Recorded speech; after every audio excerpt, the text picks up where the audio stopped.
Selamat malam para netizen dimanapun kita berada, salam inspirasi bagi kita semua. Mengejutkan sekali ya dengan adanya kereta cepat ini, bahwa banyak di publik menjadi perdebatan begitu. Ada yang pro dan ada yang kontra, dan bahkan ada berita dari Gelora seperti ini. Biaya membengkak, Indonesia kembali mengajukan utang ke Cina untuk penyelesaian kereta cepat Jakarta-Bandung. Padahal Jakarta-Bandung itu kalau kita telusuri berapa kilometer begitu kan.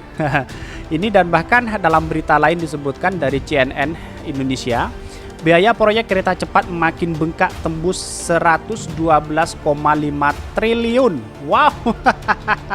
Semakin banyak ini luar biasa utang-utang negara ini. Ya, ini memang jangka panjang sebenarnya sih. Memang baik, memang bagus untuk jangka panjang. Tapi perlu diingat, apakah Indonesia harus memaksakan melakukan kereta cepat ini begitu kan? Apa untungnya? Dan bahkan ada yang mengatakan bahwa tarifnya 350.000 dalam jarak kejauhan. Apakah seperti itu? Dan bahkan dalam komentar-komentar netizen di Twitter seperti ini. Ini yang lagi ramai, biaya membengkak, Indonesia kembali mengajukan utang ke Cina untuk penyelesaian kereta cepat Jakarta-Bandung. Wow, mari kita baca terlebih dahulu komentar-komentar netizen. Kereta cepat ini pembangunan beritanya biaya membengkak terus, kata Jokowi pilih Cina karena murah. Kok biaya membengkak terus begitu? Kereta cepat wajib undang Jepang yang studi awal dan melakukan audit investigasi. KPK happy tugas berat ya. Tidak beranilah KPK memeriksa triliunan seperti itu. Kira-kira seperti itu. Ini tantangan kepada KPK ya. Ngeri, utang terus. Ini kalau punya pemimpin seperti ini, nggak masalah ijazah palsu, yang penting skill ngibul. Ya, apa yang saya bacakan ini pro dan kontra di Twitter ya. Ayo yang pada bangga hasil dari ngutang, silahkan acungan jempol bro. Jangan suka ngomong kadrun, bakal menikmati juga seperti halnya jalan tol. Padahal kan nggak gratis bro, bayar. Ini pertemuannya luar biasa sekali ya Pak Jokowi ini. Ini luar biasa. Wow, ya publik bisa menilai sendirilah seperti apa begitu kan. Itu tukang sayur, para pejuang mengorbankan nyawanya, darahnya untuk Indonesia merdeka. Ini malah dijajah 160 tahun 3 generasi manusia. Contoh presiden yang tidak paham ekonomi apalagi data dan perencanaan. Ini mulai dikritik ini oleh para netizen begitu kan. Genjot terus, utang terus ini. Jadi bukan lagi keteledoran kebijakan atau ketakutan sama Cina. Didekti Baktik yang dapat tawaran pertama Jepang, tapi jatuhnya ke Cina. Kayak sudah sengaja mengadai negeri ini ke Cina lewat proyek puluhan tahun plus bunga dan lumayan sekitar persen selisih buat jatah calo. Jadi ada yang mengatakan bahwa dalam berita kemarin bahwa kereta cepat ini untung ketika sudah 38 tahun. Wow, ini angka yang cukup lama begitu kan, 38 tahun. Bahkan konten-konten sebelumnya saya juga menyinggung terhadap Pak Jokowi begitu. Ini dan bahkan banyak yang ditentang ini karena memang menghabiskan beberapa triliun itu. Dan ini, jadi ingat negara Sri Lanka, dua infrastrukturnya pindah tangan ke Cina karena negaranya tidak mampu bayar utang. Salah satunya pelabuhan Hambantota. Ini sebagai perbandingan ya dengan Sri Lanka begitu. Harus diusut ada tidaknya penggelapan biaya pekerjaan yang tidak ada di perencanaan dan lemahnya kontrak kerjasama. Makanya penawaran lebih murah dari Jepang. Insya Allah jika Anies Baswedan jadi RI 1, semua kontrak kerja Indonesia dengan Cina ditinjau ulang. Ini banyak, astagfirullahaladzim, utang terus. Bangun, ini tua, ini itu. Biaya dapat meminjam. Ngotang sana sini terus, cengengesan terus. Sejelas ini jebakan utang, PKC kok buzzer yang ngaku paling NKRI masih puja-puji. Banyak sekali ya. Kadrun asal dikasih berita apapun girang banget tanpa mau koreksi beritanya. Tetapi perlu diingat bahwa ya ini adalah kritikan dari publik begitu kan. Kita harus, ini bagian dari aspirasi begitu. Karena apa? Karena saya membuat konten ini juga bagian dari aspirasi kepada pemerintah bahwa pemerintah hari ini harus diawasi juga sebenarnya. Inilah yang kemudian menjadi catatan penting. Dan bahkan di beritanya seperti ini. Ini beritanya Biaya membengkak Indonesia kembali mengajukan utang ke Cina untuk menyelesaikan kereta cepat Jakarta-Bandung. Dikutip dari Gelora, proyek kereta cepat Jakarta-Bandung KJCB mengalami pembengkakan biaya yang membuat Indonesia harus mengajukan pinjaman lagi. Konsorsium yang membangun proyek tersebut telah melakukan negosiasi dengan China Development Bank (CDB) untuk bisa membantu mendanai pembengkakan anggaran sebesar 1,03 miliar dolar Amerika Serikat atau senilai 16,1 triliun. Seperti diketahui, 75% pembiayaan memang berasal dari pinjaman.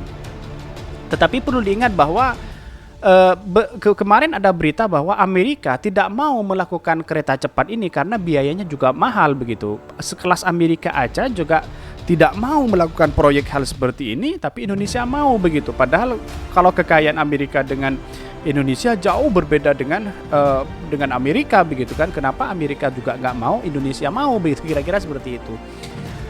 Dwiana Selamat Riyadi, Presiden Direktur Konsorsium atau yang dikenal sebagai KCEC, mengatakan proyek KCEJB senilai 6 miliar dolar Amerika Serikat itu menghadapi biaya yang membengkak karena beberapa masalah, termasuk biaya pengadaan tanah yang lebih tinggi, penundaan konstruksi karena pandemi dan kenaikan harga BBM. Channel News ASEAN dalam laporan pada Rabu 9 November mengatakan bahwa Total peningkatan biaya diperkirakan mencapai 1,45 miliar dolar Amerika Serikat.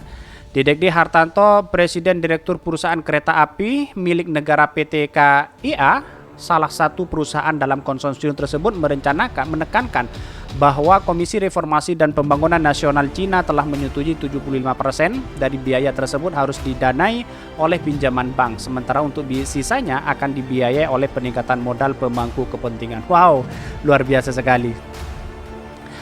KAI sudah dalam proses permintaan persetujuan parlemen untuk menyertakan modal sebesar 3,82 triliun dari negara, sementara China Railway Engineering Corporation dan perusahaan negara Cina lainnya diperkirakan akan meningkat kepemilikannya sebesar 2,15 triliun menurut Didi.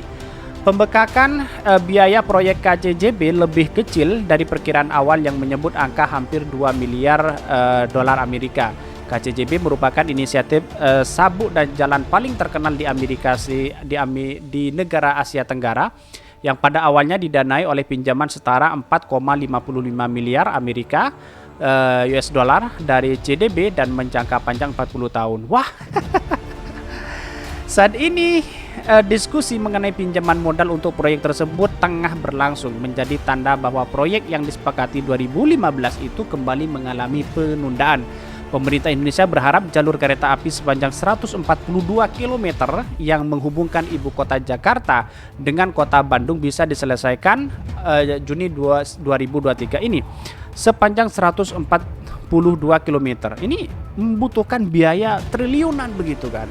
Ini juga sebenarnya KPK juga harus andil di dalamnya ini, harus mengusut tuntas juga, takut ada penyimpangan alokasi dana begitu kan, bisa jadi seperti itu. Maka inilah yang kemudian pemerintah ya harus selalu bergandeng dengan KPK. Saya setuju sekali dengan pernyataan dari Anies Baswedan, ketika melakukan apapun itu ada pendampingan dari KPK sebagai bentuk bahwa ini harus menjaga dan mengawasi uang negara biar tidak dikorupsi begitu. Itu sangat menarik, saya menarik begitu kan apa yang diucapkan oleh Anies Baswedan begitu. Tetapi perlu diingat bahwa pemerintah harus menggandeng juga begitu kan. Ini sifatnya triliunan begitu. Kalau diaudit berapa tahun yang selesainya ini, kira-kira seperti itu. Dan bahkan dalam berita lain menyebutkan bahwa biaya proyek kereta cepat makin bengkak tembus 112,5 triliun. Mari kita baca terlebih dahulu. Dikutip dari CNN Indonesia, biaya proyek kereta cepat Jakarta-Bandung ditaksir kian membengkak dari 6,71 miliar US dollar dan miliar atau sekitar 112,5 triliun asumsi kurs 15.000 per dolar Amerika Serikat. Direktur Utama PT Kereta Api Indonesia Persero Didi Hartartio mengungkapkan berdasarkan hasil review terbaru Badan Pengawasan Keuangan dan Pembangunan BPKP dan Komite KCJB 15 September 2022, pembengkakan biaya cost overrun naik menjadi 1,449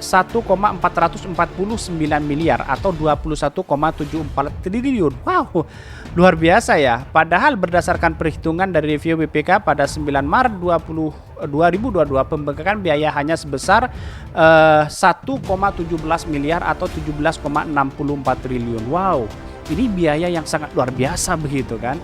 Amerika saja tidak mau untuk membuat kereta cepat ini, tetapi Indonesia dengan PD-nya ngotang bisa seperti itu. Jadi ini jangka panjang memang bagus sebenarnya jangka panjang, tapi 38 tahun bisa untung.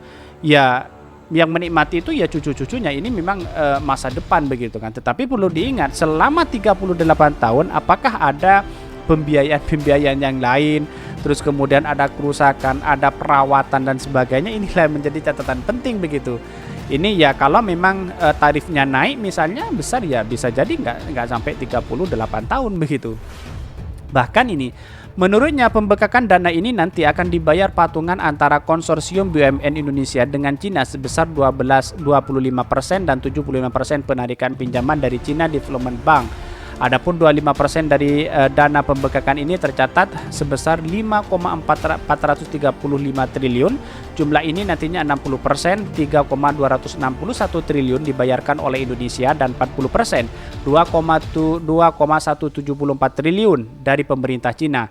Sementara 75% 16,3 triliun akan dipenuhi dengan menarik pinjaman dari CDB.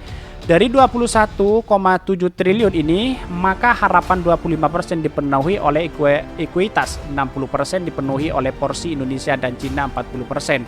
Dengan kondisi ini, maka KCJB kembali membutuhkan biaya tersebut. Tambahan ini diharapkan bisa cair paling lambat akhir tahun ini agar penyelesaian proyek bisa sesuai dengan target. Artinya, kalau BUMN berikan maksimal Desember, maka kami bisa yakin tidak akan ada penambahan cost overrun lagi dan proyek bisa selesai pertengahan 2023. Wow, sangat lumayan banyak ya kalau kita melihat dari catatan ini dari CNN ini, sangat luar biasa sekali. Jadi kesimpulan saya seperti ini. Kalau ini terus membengkak, terus kemudian modal sudah banyak, ya terpaksa dilanjutkan begitu. Karena ini adalah masa depan Indonesia secara infrastruktur dan bahkan, tetapi apakah Indonesia memaksa untuk melakukan ini begitu kan dengan kereta cepat? Kalau memang jangka panjang memang baik infrastruktur Indonesia itu lebih baik ya menurut saya pribadi. Dengan angka triliunan seperti itu, rakyat masih susah, BBM masih naik dan sebagainya, ini yang menjadi pertentangan hari ini begitu kan. Ya Pak Jokowi baik juga untuk membangun infrastruktur Indonesia untuk bersaing dengan global dunia, ya baik juga, saya rasa baik juga. Tapi perlu diingat, negara kita atau rakyat kita apakah sengsara atau tidak dengan adanya ngotang. Dan ini sampai kapanpun ya menjadi presiden, perpindahan presiden atau ganti presiden tetap ngotang seperti ini. Semoga masa depan Indonesia nanti kalau ada yang memimpin, entah Pak Anies entah siapa, semoga tidak ngutang lagi. Kira-kira lebih fokus kepada pro rakyat, memikirkan hak rakyat. Karena angka kemiskinan masih banyak di Indonesia. Kira-kira seperti itu. Mungkin itu yang kami sampaikan. Tonton terus channel Hodari Podcast Rakyat ini karena ada berita-berita menarik dan viral setiap harinya. Salam para netizen, salam inspirasi bagi kita semua. Jangan lupa di subscribe channel YouTube Hodari Podcast Rakyat ini.